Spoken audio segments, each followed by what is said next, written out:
Passo a palavra para o professor doutor Eduardo Buenaventura Deves Valdez, da Universidade de Santiago do Chile, que nos brindará com a palestra O Direito Humanista, uma anti-ideologia global, conceitos para pensar as propostas de caráter planetário. Com a palavra, professor Eduardo Buenaventura. Imenso prazer tê-lo aqui, professor. Obrigado, professor. Bom dia a todas e a todos. Eu gostaria de cumprimentar a professora Maria Lúcia Pinto Leal e a meu amigo Nilson de Paula Pires por este projeto de fazer falar as universidades latino-americanas e também africanas e do mundo. Acredito na importância de atividades como esta e gostaria que muitas outras universidades, em particular minha Universidade de Santiago do Chile, pudesse replicar uma atividade parecida.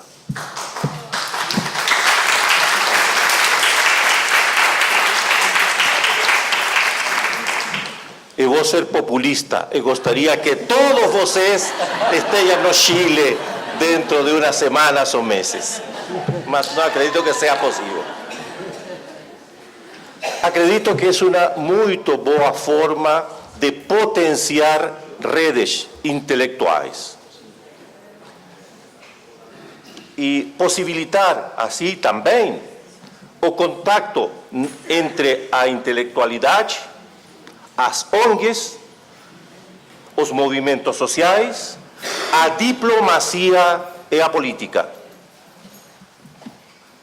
Particularmente quando falamos do tema dos direitos humanos.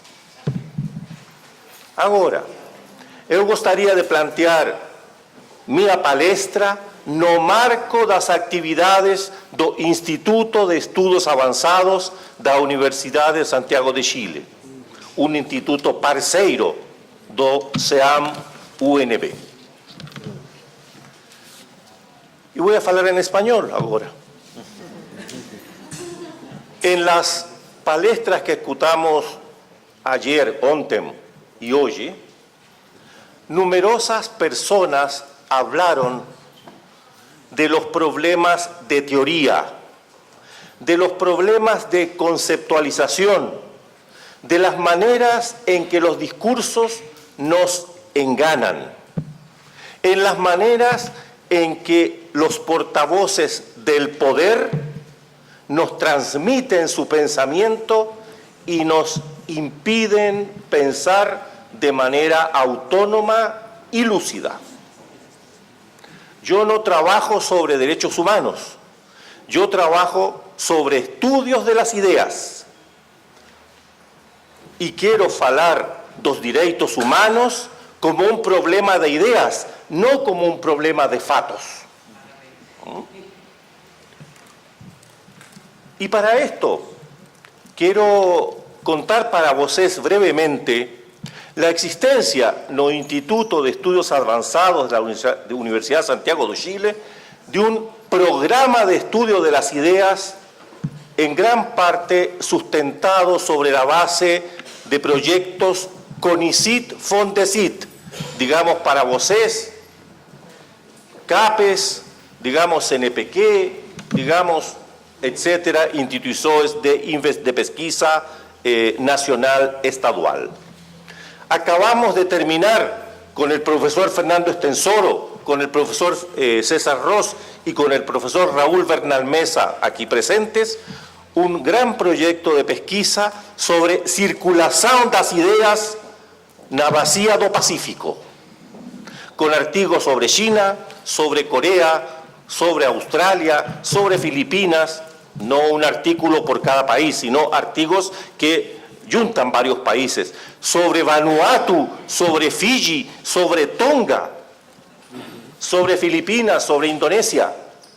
Artigos que van pegando a circulación das ideas latinoamericanas liberacionismo, Paulo Freire, teología, economía, relaciones internacionales, cómo van circulando de origen latinoamericano por distintos países del mundo para entender a dinámica de las ideas y sobre todo para potenciar o discurso latinoamericano no mundo. Esto tiene que ver con un asunto fundamental. El discurso del norte es tremendamente hegemónico no mundo. Y no voy a derramar lágrimas por eso. Quiero mudar esa condición y por eso consorcios de universidades, por eso estudiar nuestro pensamiento, por eso difundir el pensamiento asiático, africano, oceánico, latinoamericano, junto al pensamiento europeo y USA-americano. Nunca de costas para el pensamiento europeo y USA-americano.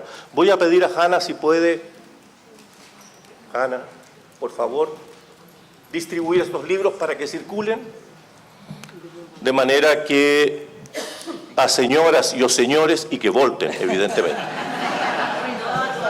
De modo que a señoras y a señores puedan más o menos entender desde dónde estoy hablando. Ahora bien, para hacer esto, quiero poner algunas pequeñas condiciones para el bien pensar. ¿Qué significa el bien pensar para nuestros pueblos?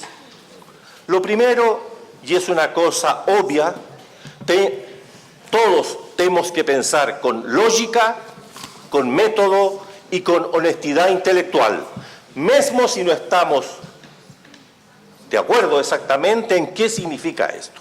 Es un esfuerzo por pensar con lógica, con método y con honestidad intelectual. Pero en segundo lugar, pensar con información.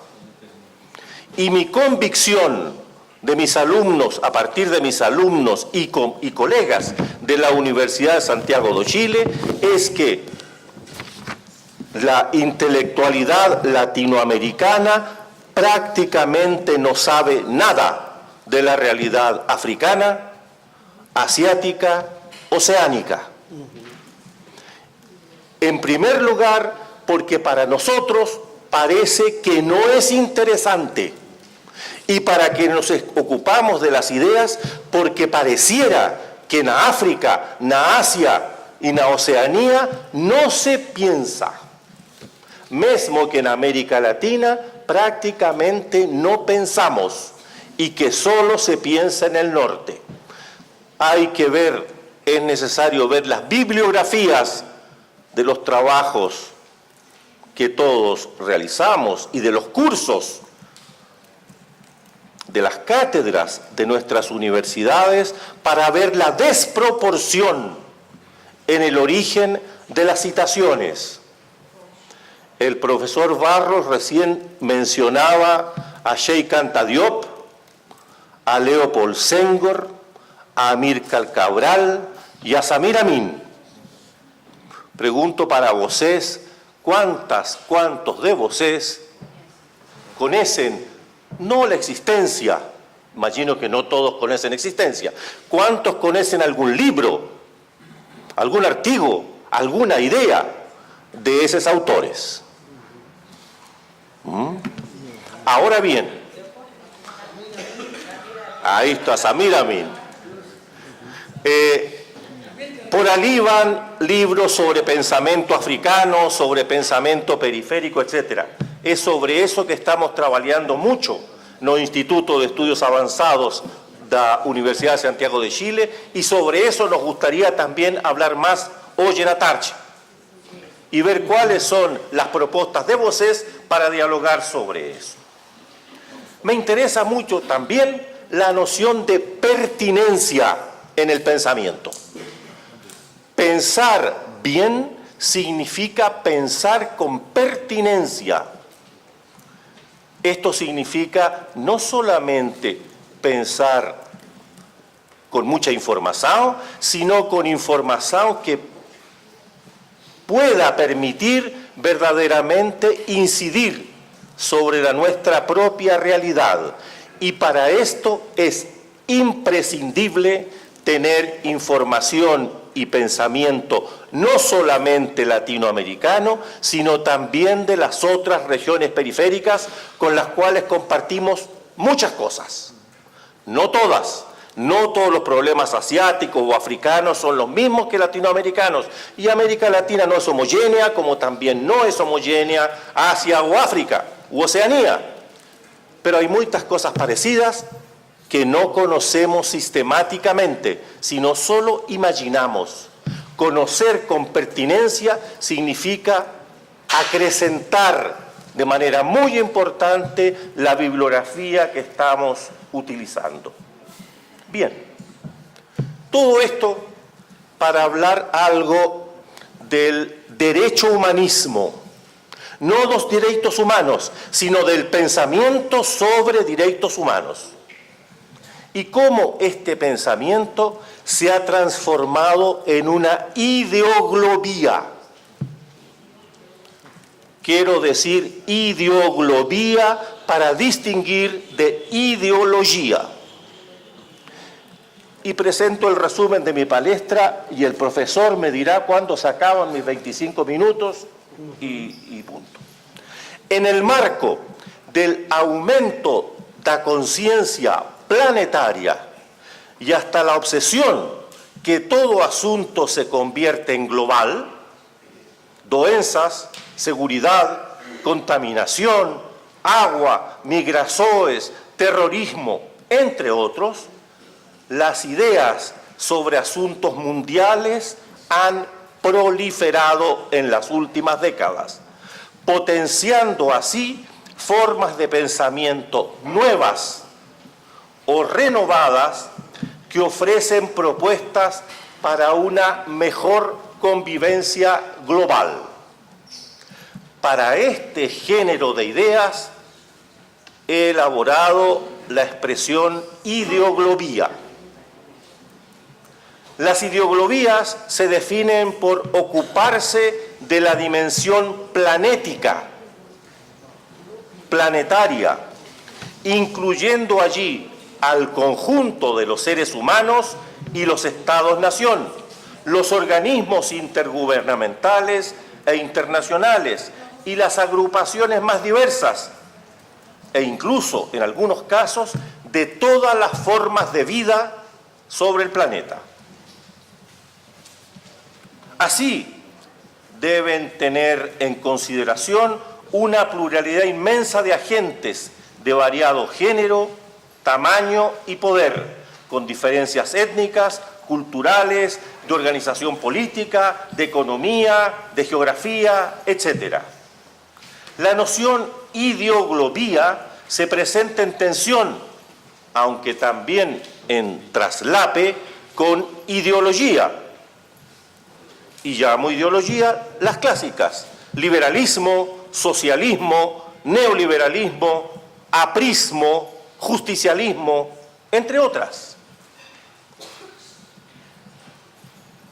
Entidad de ideas ocupada de la dimensión política, de la dimensión de la polis, noción que apunta a caracterizar una manera de implementar políticas manejadas por el aparato administrativo al interior de una sociedad. Contrasto también, por otra parte, la noción ideoglobía, que se ocupa de lo macro, de lo global, con la noción de cotidianía, como una entidad de ideas que se ocupa de la existencia privada. Ejemplo de cotidianías: el veganismo, el fisioculturismo, el hipismo, entre otras. Me parece importantísimo justamente distinguir estos distintos niveles, porque en sociedades como la actual, con muchas dimensiones y con alta circulación de ideas han proliferado especies eidéticas, digo eidéticas referidas a las ideas, entidades eidéticas que antes no existían y que están proliferando en ecosistemas intelectuales particularmente ricos y que la humanidad nunca vio en siglos anteriores. ¿Cuáles son las ideoglobías más presentes en las últimas décadas? Una, el noeísmo. Nunca escucharon hablar posiblemente de eso. Viene de la sigla Nuevo Orden Económico Internacional, NOEI, y el sufijo ismo es para transformarlo en idea, el noeísmo. Otra, el gobernancismo global. Otra, el globalismo. Otra, el tianchaísmo, ideoglobía de origen chinés que pretende organizar el mundo bajo la noción de todo lo que está bajo el cielo, que es la noción china de Tianxia, muy antigua y que está siendo renovada en los proyectos de hegemonía china, el tianchaísmo. Y también, la que nos interesa en este momento, el derecho humanismo. Insisto, agrego a cada una de estas el sufijo ismo para que entiendan ustedes que estamos hablando de tendencias de pensamiento, no estamos hablando de la cosa misma. Entonces, quiero referirme a esta noción que apunta a nombrar el conjunto de las ideas que se han postulado hoy día para imaginar una mejor convivencia global, más armónica y más deseable, como formas de pensamiento que ofrecen específicamente propuestas de carácter planetario y que no ponen énfasis en la polis, no ponen énfasis en los estados, en los países, ni mucho menos en la dimensión privada, familiar o cotidiana. La noción ideoglobía se distingue precisamente de la noción ideología. Las ideologías son expresiones para el funcionamiento en el ámbito de las polis, para la administración del Estado-Nación y con la capacidad de formular programas políticos, de alimentar organizaciones y partidos políticos que se disputan en el terreno de la polis. En tanto que las globías, las ideoglobías, derivan de un apetito metanacional, de un deseo de pensar más allá, além do Estado-nación, y que por ello no se circunscriben, incluso consideran muy débilmente la noción de polis. Dicho de otra manera, se trata de conjuntos articulados de criterios y valores que se suponen necesarios para la convivencia e incluso para la supervivencia de la especie y en ocasiones hasta la supervivencia de la vida.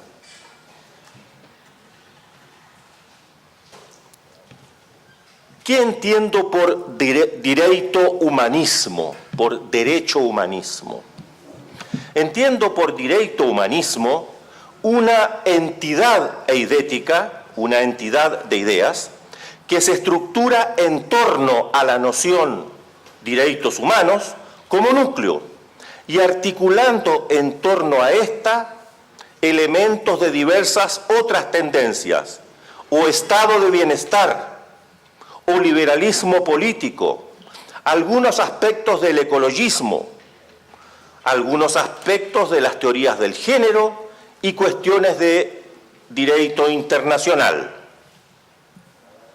Ese corpus eidético, que llamo entonces el derecho humanismo, a mi juicio es hoy la ideología más importante del mundo, es decir, la que tiene más legitimidad a nivel global. No la única que existe, insisto, existen varias, es esta la que tiene mayor entidad global. Me tomo del autor usamericano Samuel Moyn, que en su libro La utopía de los derechos humanos señala que la noción derechos humanos se ha posicionado como un valor cultural, moral y político con alcance global en las últimas décadas. A mi juicio, lo más importante que hace Moyn es hacer una distinción entre las primeras décadas, luego de la aprobación de la Declaración Universal de los Derechos Humanos por las Naciones Unidas en 1948, y los años 1970, en que verdaderamente muda la concepción de derechos humanos y se transforma en ideología. Es precisamente una mutación eidética y una mutación en la interpretación del fenómeno de los derechos humanos que va a hacer que luego que Amnistía Internacional recibe el Premio Nobel en los años 70, los derechos humanos, la noción de derechos humanos, mude en su importancia y se transforme en una noción de significación global, cosa que no ocurrió entre 1948 y mediados de los años 70, en que la noción tenía muy poca importancia, aunque la Declaración de Derechos Humanos de las Naciones Unidas ya había ocurrido. Entonces, ¿cuáles son algunas de las mutaciones, y me quedan muy pocos minutos, que han ocurrido para que esto sea posible? Me quedan 2 minutos. Por tanto, solamente voy a enunciar lo que llamo 5 operaciones que ocurrieron con la noción de derechos humanos y con la política de derechos humanos para que pueda transformarse de una noción jurídica estrecha en una noción global, ideoglóbica. La operación número 1 fue que esta noción, esta idea, fue gozando de mutaciones y ampliaciones que no estaban en el discurso original. Por ejemplo, aparecieron temas y reivindicaciones sobre lesbianas, gays, bisexuales, transexuales. Por ejemplo, hubo toda la cuestión de los derechos humanos ligados a los pueblos indígenas, o a los migrantes indocumentados, que son temas que no estaban en 1948. Segunda operación, el derecho humanismo se asoció a otras tendencias eidéticas que ganaban protagonismo en los mismos 1970s. Y esto tiene que ver particularmente con la tercera gran oleada democratizadora, en que derechos humanos se pasó a transformar prácticamente en sinónimo de democracia.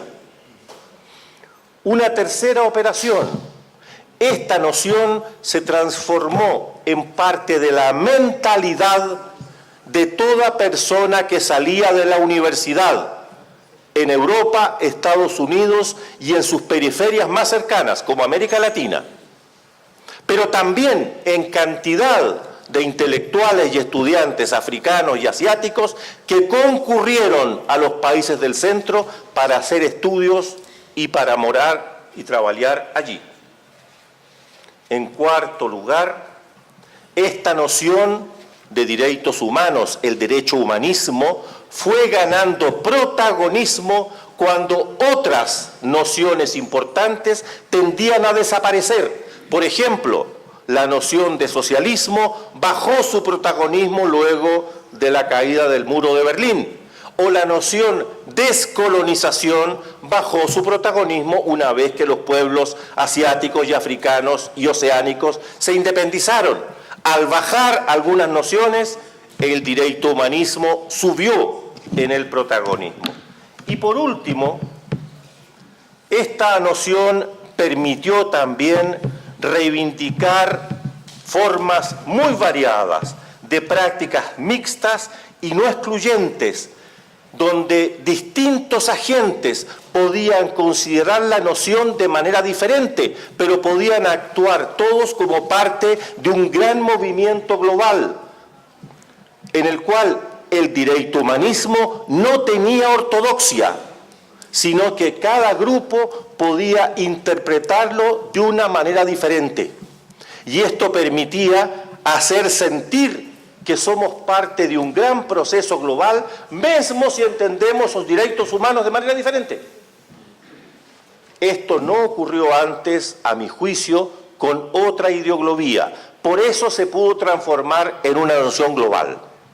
Termino entonces diciendo que para nuestro Instituto de Estudios Avanzados de la Universidad de Santiago de Chile sería muy interesante que ustedes pudieran asociarse a un proyecto de investigación de las ideas, aunque tenemos numerosos otros proyectos, tanto en temas internacionales como en temas sociales y políticos, etc. Este es el que más me interesa a mí porque es el que yo trabajo, pero ciertamente no es el único que tenemos y quiero invitarlos hoy en la tarde para hablar mucho más de esto. Muchas gracias. Muchas gracias.